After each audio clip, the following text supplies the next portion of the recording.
네, 오늘 본문 이사야서 6장 1절에서 13절까지의 말씀은 선지자 이사야가 하나님의 부르심을 받는 장면입니다. 자, 이 시기는 우시야 왕이 죽던 해였는데 사람의 왕은 죽었지만 참된 왕이신 하나님은 여전히 보좌에 앉아 계심을 보여주고 있습니다. 자, 여전히 우리를 다스리고 계시는 하나님을 묵상하면서 함께 말씀을 읽어보도록 하겠습니다. 우시야 왕이 죽던 해에 내가 본즉 주께서 높이 들린 보좌에 앉으셨는데 그의 옷자락은 성전에 가득하였고 스랍들이 모시고 섰는데 각기 6날개가 있어 그 둘로는 자기의 얼굴을 가리었고 그 둘로는 자기의 발을 가리었고 그 둘로는 날며 서로 불러 이르되 거룩하다 거룩하다 거룩하다 만군의 여호와여 그의 영광이 온 땅에 충만하도다 하더라. 이같이 화답하는 자의 소리로 말미암아 문지방의 터가 요동하며 성전의 연기가 충만한지라.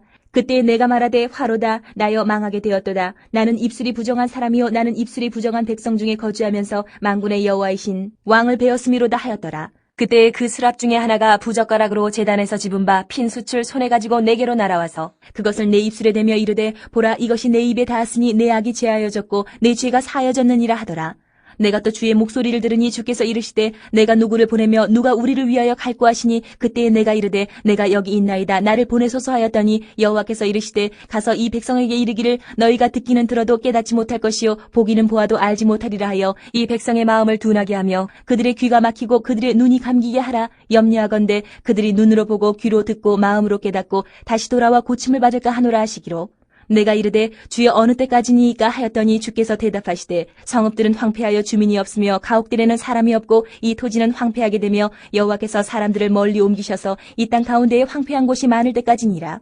그 중에 10분의 1이 아직 남아 있을지라도 이것도 황폐하게 될 것이나 밤나무와 상수리나무가 배임을 당하여도 그 그루터기는 남아 있는 것 같이 거룩한 씨가 이 땅의 그루터기니라 하시더라.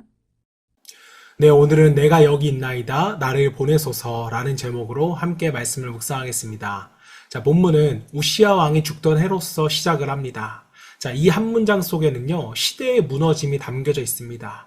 자, 우시야 왕은 굉장히 강력한 왕이었고, 나라를 부흥시켰습니다.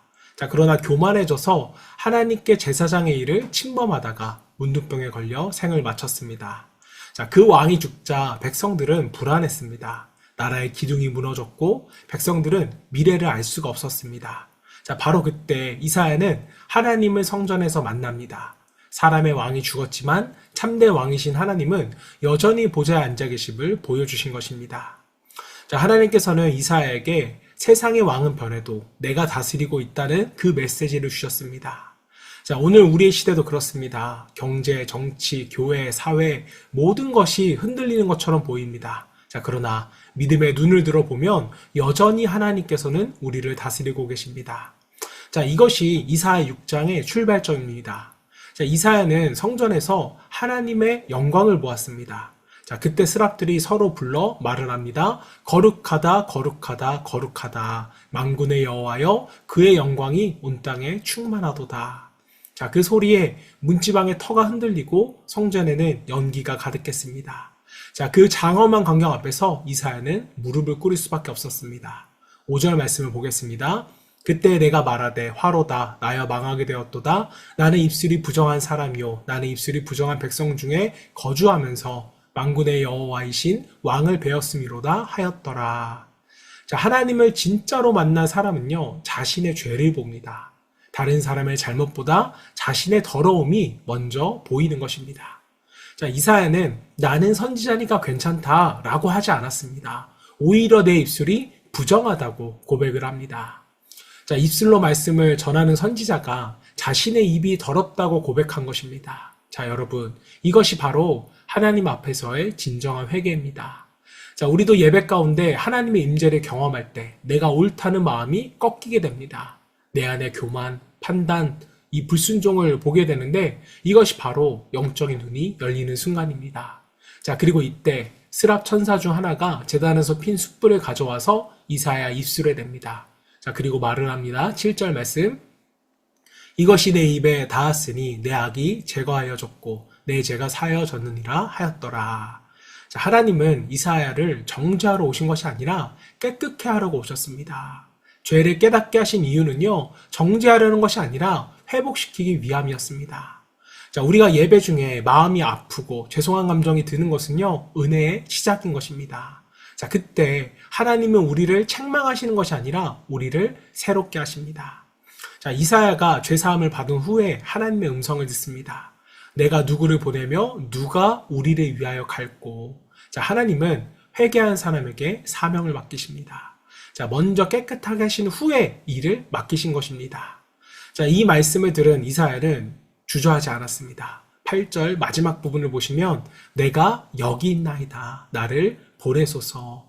자, 그의 고백은요, 단순한 감정이 아니라 헌신의 결단이었습니다. 자, 이사야는 하나님께 받은 은혜가 크기에 그 은혜를 나누지 않을 수가 없었던 것입니다. 자, 여러분, 하나님은 오늘날 우리에게도 묻고 계십니다. 누가 나를 대신해 나의 사랑을 전하겠느냐?